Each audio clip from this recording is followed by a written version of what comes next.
నమస్కారం ఘంటారావానికి స్వాగతం. ముందుగా ప్రధానాంశాలు.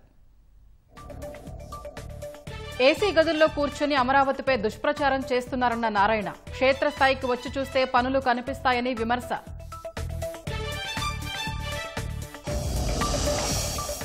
కిలో ఉల్లిని 12 రూపాయలకు కొంటామన్న కర్నూలు జిల్లా కలెక్టర్. రైతులు ఆందోళన చెందాల్సిన అవసరం లేదని భరోసా.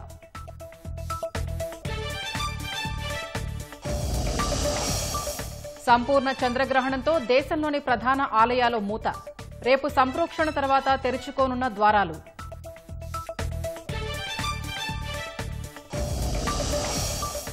దసరాకు ప్రత్యేక ఆకర్షణగా విజయవాడ ఉత్సవ్. ఈ నెల 22 నుంచి వచ్చే నెల 2 వరకు వేడుకలకు సన్నాహాలు.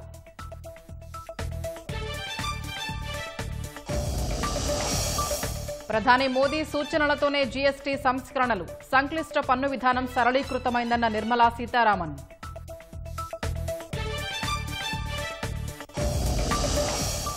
జపాన్ ప్రధాని పదవిని వీడనున్న షిగేరు ఇషిబా. పార్టీలో అంతర్గత విభేదాలతో రాజీనామాకు నిర్ణయం.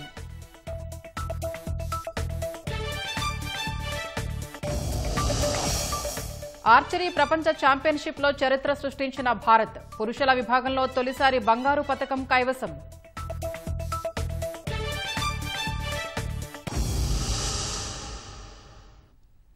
రాజధాని అమరావతిని ఇంకా ముంపు ప్రాంతమని, గ్రాఫిక్స్ అని ప్రచారం చేస్తున్నవారు జరుగుతున్న పనులు చూసి మాట్లాడాలని మంత్రి నారాయణ సూచించారు.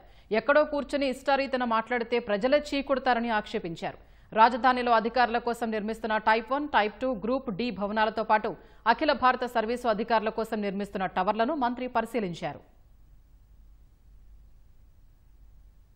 అమరావతి క్యాపిటల్ సిటీలో ఎటువంటి పరిస్థితుల్లో కూడా మాక్సిమం మార్చ్ ఎండింగ్ లోపల ఈ 4000 హౌసెస్ ని అధికారులకు ఇవ్వడం జరుగుతుంది. రింగ్ రోడ్స్ కంప్లీట్ గా ఒక 1 year లోపల కంప్లీట్ అవుతాయి. అదేవిధంగా లేఅవుట్ రోడ్స్ తీసుకుంటే 2.5 years, టవర్స్ 3 years లో కంప్లీట్ అవుతుంది. అయితే అక్కడక్కడ కొందరు రకరకాలుగా గ్రాఫిక్స్ అని అవన్నీ అంటారు. వచ్చి చూడమనండి, వచ్చి చూస్తే తెలుస్తుంది ఎంతమంది పనిచేస్తున్నారు, ఎన్ని మిషన్లు పనిచేస్తున్నాయి, ఎన్ని ఏజెన్సీస్ పనిచేస్తున్నాయి, ఎంత వర్క్. ఎక్కడో ఉండి ఏసీ రూమ్ లో కూర్చొని స్టేట్మెంట్ చేయడం కాదు. వాళ్ళు వచ్చి ఇక్కడ చూస్తే ఎంతమంది పనిచేస్తున్నారు, ఎంత వర్క్ జరుగుతుంది, రోజుకి ఎంత వర్క్ జరుగుతుంది తెలుస్తుంది. అమరావతి రాజధాని మీద ఊరికినే మాట్లాడటం వేస్ట్. వాళ్ళు నేను కాదు, ప్రజలు ఇచ్చి కొడతారు. అమరావతి వర్క్ జరుగుతుంది, వెస్టర్న్ బైపాస్ లో వర్క్ జరుగుతుంది. అది జరిగేటప్పుడు కొండవీటి వాగు దాని కింద పోతుంది, బ్రిడ్జ్ కింద. బ్రిడ్జ్ పూర్తి చేశారు, నీళ్లు వెనక్కి తిన్నాయి. దానికి రోడ్డు కట్ చేస్తే నీళ్లు పోయినాయి. అంతేగాని దాని మీద మునిగిపోయింది అమరావతి, అదే అయిపోయింది, ఇది అయిపోయింది. చూడాలండి, వచ్చి ఫిజికల్ గా చూసి చేసే పని జరిగేటప్పుడు ఖచ్చితంగా కొన్ని అబ్స్ట్రక్షన్స్ ఉంటాయి, ఇటువంటివి ఉంటాయి. ఎటువంటి పరిస్థితుల్లో కంప్లీట్ చేస్తానని తెలియజేస్తారు. సీడాక్స్ రోడ్డు కావచ్చు, ఏదైతే ఇన్ఫ్రాస్ట్రక్చర్ కి బ్యాలెన్స్ ల్యాండ్ ఇవ్వాల్సిందో వాళ్ళందరినీ కూడా ఇప్పుడు కూడా రిక్వెస్ట్ చేస్తున్నాం. అది ల్యాండ్ అక్విజిషన్ యాక్చువల్ గా అథారిటీ యాక్సెప్ట్ చేసింది. అది రేపు కేబినెట్ లో కూడా పెట్టేసి అప్రూవల్ తీసుకొని ల్యాండ్ అక్విజిషన్ పోతున్నాం. నేను రైతుని మరొకసారి రిక్వెస్ట్ చేస్తున్నాను. ల్యాండ్ అక్విజిషన్ కంటే ల్యాండ్ పుల్లింగ్ బెటర్ అని అందరూ అనుకునేది లేదు. ల్యాండ్ పుల్లింగ్ కంటే కూడా ల్యాండ్ అక్విజిషన్ మీకు అడ్వాంటేజ్ అంటే అది మీకే ఛాయిస్ వదిలేస్తున్నాం. కర్నూలు వ్యవసాయ మార్కెట్లో కిలో ఉల్లి 12 రూపాయలకు ప్రభుత్వం కొనుగోలు చేస్తోందని కలెక్టర్ రంజిత్ భాషా అన్నారు.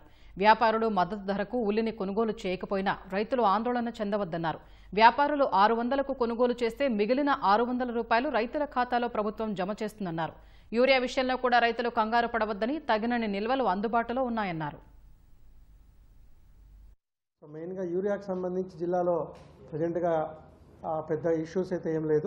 సో ఎక్కడైనా యూరియాకు సంబంధించి రిక్వైర్మెంట్ ఉంటే ఆర్ఎస్కేల్లో అలాగే పిఎస్సిఎస్లో అన్నింటిలో కూడా అవైలబుల్గా ఉంచుతున్నాం.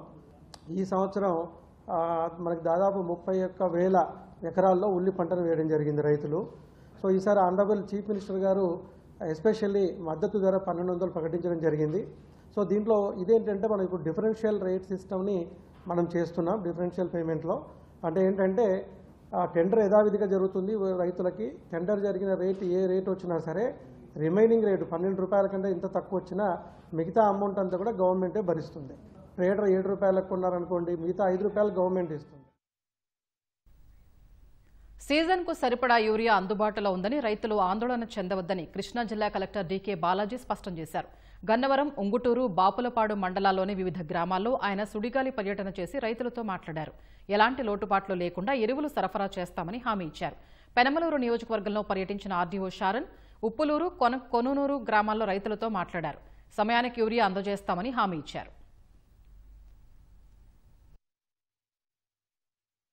ప్రస్తుతం అయితే యూరియా సరఫరా నిరంతరంగా ఉంది. యాక్చువల్లీ మనకు మొన్న 1800 మెట్రిక్ టన్నులు రావడము, మళ్ళీ 1300 మెట్రిక్ టన్నులు రావడము, మళ్ళీ కూడా వచ్చేదానికి ఇండెంట్ ఉండడం బట్టి చూస్తే ఇంకా కంటిన్యూస్ గా వరుసగా మనకు యూరియా సరఫరా ఉంటుంది. సో దీనివల్ల ఏ రైతు కూడా ఆందోళన చెందే అవసరం లేదు. రైతులందరికీ కూడాను వాళ్ళ సోయింగ్ సీజన్ మేరకు ఎప్పుడు యూరియా అవసరమో అప్పటికి సరఫరా చేసేదానికి చాలా శాస్త్రీయంగా ప్రణాళికని సిద్ధం చేసుకున్నాము. అలాగే సరఫరా చేస్తాము. ఎవరు ఆందోళన చెందొద్దు. ప్రతి ఒక్క గ్రామానికి, ప్రతి ఒక్క సొసైటీకి కూడా యూరియా సరఫరా చేస్తాం. శ్రీకాకుళం జిల్లాలో యూరియా పక్కదారి పట్టకుండా జిల్లా యంత్రాంగం చర్యలు చేపట్టింది. లావేరు మండలం వెంకటాపురంలో ఎరువుల దుకాణాల్లో ఆర్డీఓ సాయి ప్రత్యూష ఆకస్మిక తనిఖీలు చేపట్టారు. యూరియా పంపిణీ జరుగుతున్న తీరుపై అధికారుల్ని ప్రశ్నించారు. రైతుల వివరాలు లేకుండా ఎలా పంపిణీ చేస్తున్నారని లావేరు వ్యవసాయాధికారి మహేష్ నాయుడును అడిగారు. కూపన్లు ఇవ్వకుండా ఎలా పంపిణీ చేస్తారని నిలదీశారు. ఇకనైనా రైతులకు సక్రమంగా యూరియా పంపిణీ చేయాలని ఆదేశించారు.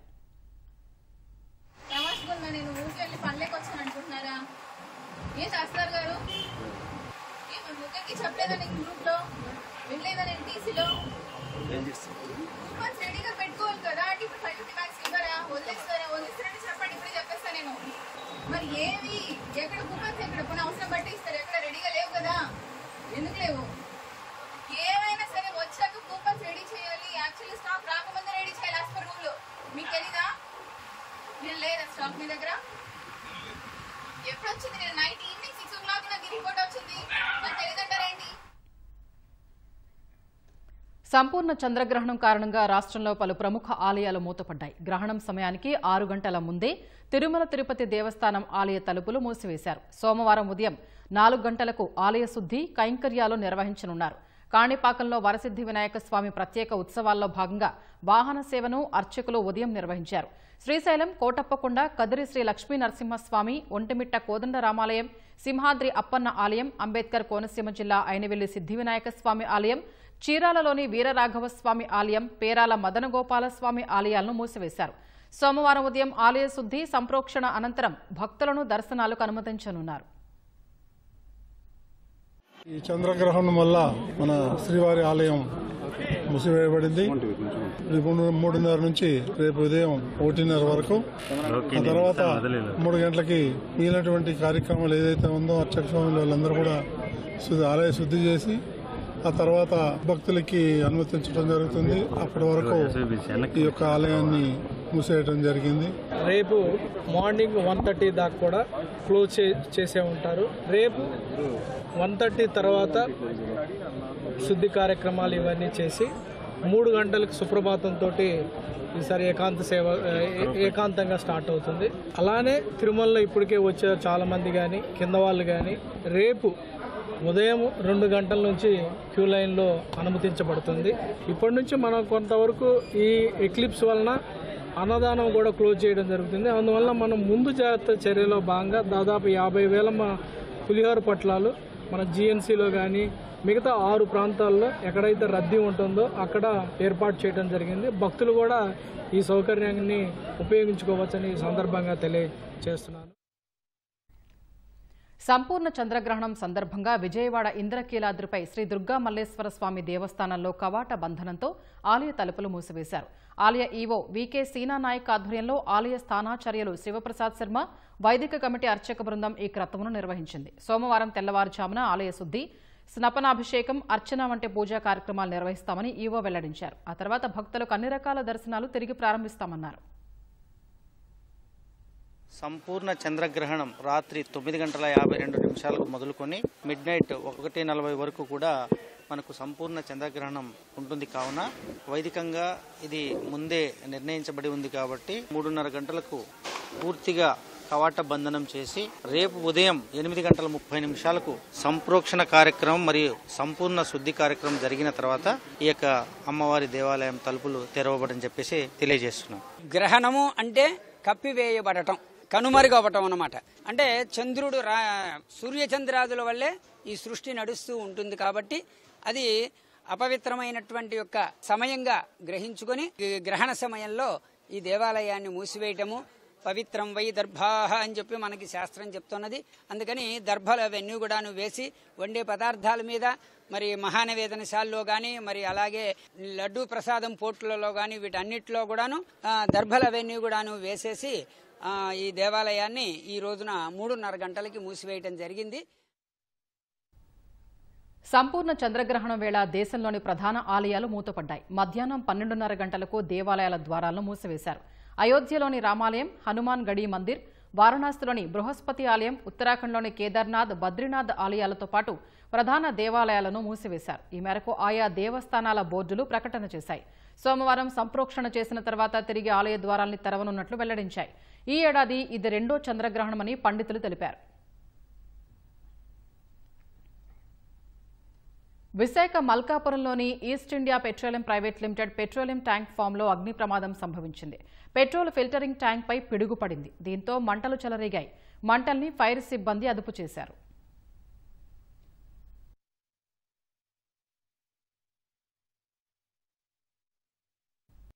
విశాఖ జిల్లా భీమునిపట్నం మండలం సింగనబందలో వినాయక నిమజ్జనాల సందర్భంగా వైసీపీ కార్యకర్తలు ప్రదర్శించిన పాటలు, నృత్యాలు తీవ్ర వివాదాస్పదమవుతున్నాయి. హింసను ప్రేరేపించేలా గతంలో జగన్ చేసిన రప్పారప్పా వ్యాఖ్యల్ని పాటగా మార్చి విద్వేషాలు రెచ్చగొట్టేలా ప్రదర్శించారు. అందుకు అనుగుణంగా నృత్యాలు చేశారు. పైగా తెలుగుదేశం పార్టీ ఎన్నికల గుర్తైన సైకిల్ను కాళ్ల కింద వేసి తొక్కుతూ నినాదాలు చేస్తూ నృత్యాలు చేశారు.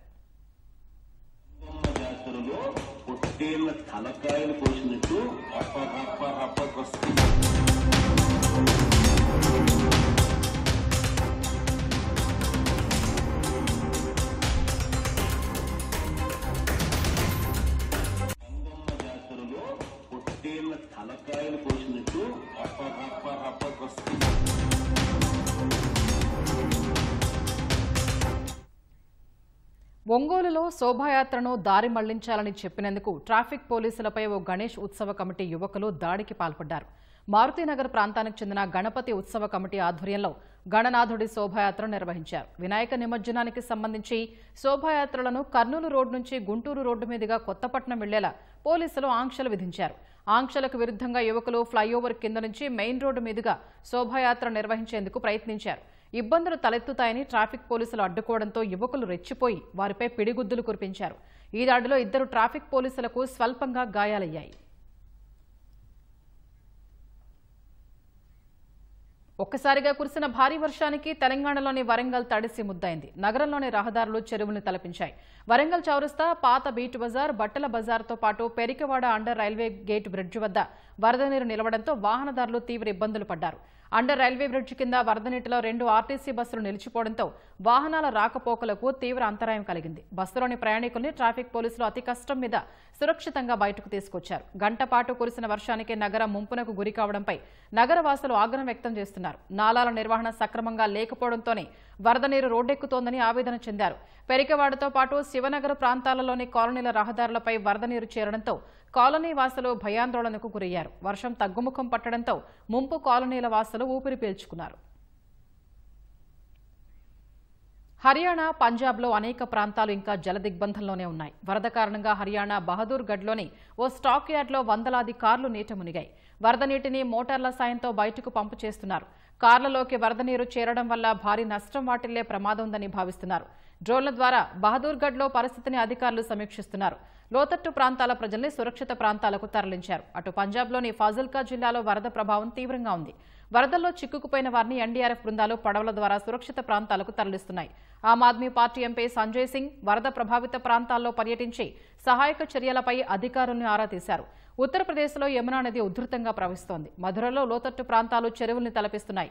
జనజీవనం అస్తవ్యస్తమైంది. వరదల వల్ల తీవ్రంగా ప్రభావితమైన పంజాబ్లో ఈ నెల 9న ప్రధాని మోదీ పర్యటించనున్నారు. లోతట్టు ప్రాంతాల్లో పరిస్థితిపై సమీక్షించనున్నారు.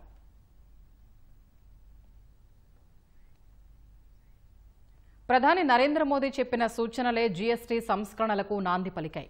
మోదీ చొరవతోనే సంక్లిష్టంగా ఉన్న పన్ను విధానం సరళీకృత వ్యవస్థగా మారింది. 4 స్లాబులు తొలగిపోయి 2 స్లాబులకే జీఎస్టీ పరిమితమైంది. ప్రధాని తనతో చెప్పిన మాటల వల్లే వందలాది ఉత్పత్తుల ధరలు తగ్గడం, వ్యాపారాలు సులభతరం కావటం అనే బృహత్ ప్రక్రియకు శ్రీకారం చుట్టామని ఆర్థిక మంత్రి నిర్మలా సీతారామన్ గుర్తు చేసుకున్నారు. సంక్లిష్టంగా ఉన్న జీఎస్టీని సరిదిద్దాలంటూ ప్రధాని నరేంద్ర మోదీ చెప్పడం వల్లే జీఎస్టీ సంస్కరణలనే బృహత్ ప్రక్రియకు పునాది పడిందని ఆర్థిక మంత్రి నిర్మలా సీతారామన్ తెలిపారు. పీటీఐకి ఇంటర్వ్యూ ఇచ్చిన నిర్మలా సీతారామన్ పరోక్ష పన్ను విధానాన్ని సమూలంగా మార్చేందుకు తమ బృందం చేసిన కృషిని గుర్తు చేసుకున్నారు. 2024లో జీఎస్టీ మండలి సమావేశం సమయంలో జీఎస్టీపై తొలిసారి మోదీ తనకు ఒక సూచన చేశారని నిర్మల తెలిపారు. ఒకసారి జీఎస్టీని పరిశీలించండి, రేట్లలో ఇంత గందరగోళం ఎందుకుంది, వ్యాపారాల్ని ప్రోత్సహించేలా విధానాల్లో మార్పులు తీసుకురావాలి అని మోదీ తనకు సున్నితంగా చెప్పారని గుర్తు చేసుకున్నారు. ఆ తర్వాతే 4 స్లాబుల జీఎస్టీ విధానంలోని లోపాలు, ఎంఎస్ఎంఈలు, స్టార్టప్లకు అనుమతుల్లో ఎదురయ్యే సమస్యలను గుర్తించే పనిలో తమ బృందం నిమగ్నమైందని వివరించారు. ఆదాయ పన్నుల్లోనూ మార్పులు తెస్తూ 2025-26 ఆర్థిక సంవత్సరం బడ్జెట్ రూపొందిస్తున్న సమయంలోనూ మీరు జీఎస్టీపై పనిచేస్తున్నారు కదా అంటూ మోదీ తనను మరోసారి విచారించినట్లు నిర్మలా సీతారామన్ చెప్పారు. అది వినగానే ఇక సమయం వచ్చిందని తనకు అనిపించిందని 8 ఏళ్లు పూర్తి చేసుకున్న జీఎస్టీని వెంటనే సమీక్షించాలని నిర్ణయించినట్లు వివరించారు. 2025 ఫిబ్రవరి 1 నుంచి మే 15 వరకు తాము సమీక్ష చేస్తూనే ఉన్నామని ఆమె చెప్పారు. మేలో ప్రధాని దగ్గరకు వెళ్లి తాను ఒక ప్రతిపాదనతో వచ్చానని, కొంత సమయం ఇస్తే వివరిస్తానని కోరగా ప్రధాని సరేనన్నారని గుర్తు చేసుకున్నారు.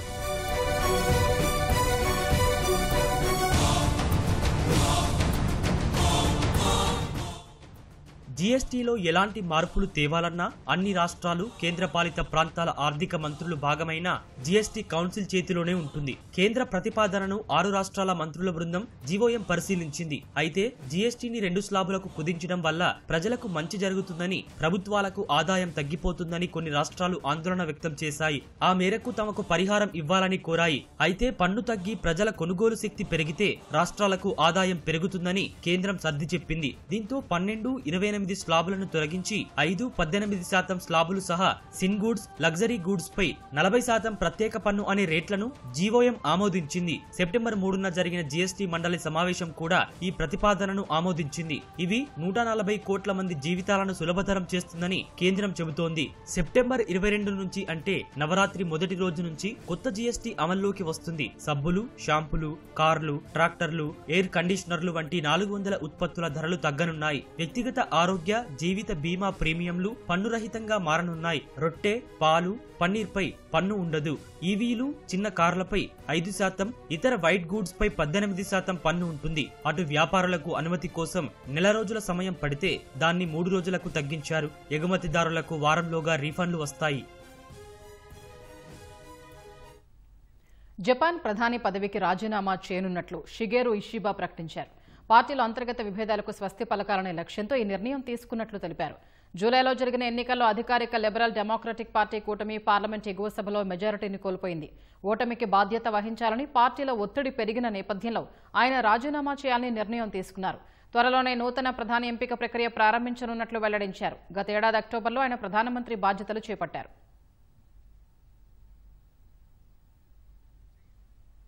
ఆర్చరీ ప్రపంచ ఛాంపియన్షిప్ పురుషుల విభాగంలో భారత్ చరిత్ర సృష్టించింది. దక్షిణ కొరియా గాంజౌలో జరుగుతున్న ఈ క్రీడల్లో భారత పురుషుల జట్టు తొలిసారి బంగారు పతకం కైవసం చేసుకుంది. తుది పోరులో ఫ్రాన్స్ జట్టుపై భారత్కు చెందిన రిషబ్ యాదవ్, అమన్ సైని, పదమేష్ త్రయం 235-233 తేడాతో విజయం సాధించింది. అంతకుముందు ఆస్ట్రేలియా, అమెరికా, తుర్కీ జట్లపై ఘన విజయాన్ని అందుకున్న భారత జట్టు ఫైనల్లో ఫ్రాన్స్పై జయభేరి మోగించింది. మరోవైపు archery compound mixed team final పోర్లో తెలుగు తేజం వెన్నం జ్యోతి సురేఖ జోడీ రజతంతో సరిపెట్టుకుంది. హోరాహోరీగా సాగిన ఫైనల్లో నెదర్లాండ్స్ జోడీ చేతిలో 155-157 తేడాతో ఓటమి పాలైంది. దసరా ఉత్సవాలకు అదనపు శోభ తీసుకొచ్చేందుకు ప్రభుత్వం విజయవాడ ఉత్సవ పేరిట భారీ కార్యక్రమాలను నిర్వహించనుంది. దీనిలో భాగంగా ఇవాళ పోరంకిలోని మురళి రిసార్ట్స్లో కర్టన్ రైజర్ ఈవెంట్ను ఎంపీ కేసినేని శివనాథ్, కూటమి ఎమ్మెల్యేలు ప్రారంభించారు. ఈవెంట్కు సినీ, రాజకీయ విభాగాల ప్రముఖులు హాజరయ్యారు. ఈ నెల 22 నుంచి అక్టోబర్ 2 వరకు జరిగే విజయవాడ ఉత్సవ్ను ఏపీ ప్రభుత్వం, శ్రేయస్ మీడియా సంయుక్తంగా నిర్వహిస్తాయి. 11 రోజుల పాటు జరిగే ఈ ఉత్సవంలో సంస్కృతి, సంప్రదాయ, ఆధ్యాత్మికతతో కూడిన వినోదభరిత కార్యక్రమాలు జరగనున్నట్లు అధికారులు తెలిపారు. మైసూరును మించేలా విజయవాడ ఉత్సవ్ను నిర్వహిస్తామని చెబుతున్నారు. వారి ఉత్సవ సమయంలో 1,50,000 మంది భక్తులు వస్తున్నారు. వాళ్ళందరికీ ఒక వేడుక తీసుకువద్దాం. విజయవాడని ఏ విధంగా వైబ్రెంట్ సిటీయో ఆ వైబ్రెంట్ సిటీ మళ్ళీ ఈ దసరాలకి, ఉత్సవాలకి రాష్ట్రమే కాదు దేశమంతా చూపిద్దామనే ఉద్దేశంతో నేను కానీ, మా ఎమ్మెల్యేలు కానీ ఇక్కడ ఉన్న నగర ప్రముఖులు అందరూ కూర్చుని డిసైడ్ చేసిన ఈ కార్యక్రమం 11 రోజులు విజయవాడలో రకరకాల కార్యక్రమాలతో విజయవాడ వైభవం దేశం మొత్తం చాటే విధంగా ఘనంగా అతిథులను ఆహ్వానించుకుని ఈ విజయవాడ ఉత్సవాన్ని బ్రహ్మాండంగా ముందుకు తీసుకువెళ్తా ఇది పీపుల్స్ పార్టిసిపేషన్ ఫెస్టివల్, క్లియర్గా ప్రజల సహకారంతో ప్రజలతో మమేకమై జరిగే ఫెస్టివల్. రాబోయే రోజుల్లో మైసూర్ని మించి ఈ ఉత్సవం జరిగే విధంగా ఉండాలని కూడా కోరుకుంటూ దీంట్లో మీరందరూ హార్ట్ఫుల్గా ఇన్వాల్వ్ అయితే ఖచ్చితంగా ఇది నెక్స్ట్ లెవెల్కి వెళ్ళిపోతుంది. దాంట్లో ఎటువంటి సందేహం లేదు. విజయవాడ నగరవాసులకి చేతకానిదంటూ ఏమీ లేదు. ఖచ్చితంగా మనం చేయగలుగుతాం. పుట్టిన విజయవాడ, నేను ఇప్పుడు చూస్తున్న విజయవాడ నాకే షాకింగ్గా ఉంది. చాలా చాలా బాగుంది. వైబ్రెంట్ విజయవాడ, ఆల్రెడీ వైబ్రెంట్గా ఉంది. I really wish to see more. చాలా చాలా థ్యాంక్ యూ. సెప్టెంబర్ 22 నుంచి అక్టోబర్ 2 వరకు జరిగే విజయవాడ ఉత్సవ్లో నాకు తెలిసి డాన్స్ పర్ఫార్మెన్సెస్ ఉన్నాయి, ఫైర్ వర్క్స్ ఉన్నాయి. కృష్ణా రివర్ బ్యాంక్స్లో ఫైర్ వర్క్స్ జరుగుతుంది. And there will be procession, expo and carnival. So చాలా బ్యూటిఫుల్గా ప్లాన్ చేశారు the organisers, society for vibrant Vijayawada, Shreyas media and of course Andhra Pradesh ప్రభుత్వం సపోర్ట్ లేకుండా this is not possible. So టూరిజంని ప్రమోట్ చేయాలని, ఆర్ బిజినెస్ని ప్రమోట్ చేయాలని, or the world should see the beauty and culture of Vijayawada అని ఒక విషన్తో చేస్తున్న విజయవాడ ఉత్సవ్కి my wishes again and love and prayers. Thank you so much. I'm very excited. నేను కూడా పర్ఫామ్ చేయబోతున్నాను ఆన్ ది నవరాత్రులు days. And I just wish positive vibrations, Durgamma blessings మనందరితో ఉండాలని కోరుకుంటున్నాను. అండ్ చాలా ఎంజాయ్ చేయాలి. మన సిటీలో ఉన్న డాన్స్, మ్యూజిక్, కల్చర్, ఆర్ట్స్ అన్నీ ఆ 9 daysలో గ్రాండ్గా ఎంజాయ్ చేస్తూ సెలబ్రేట్ చేయాలని కోరుకుంటున్నాను.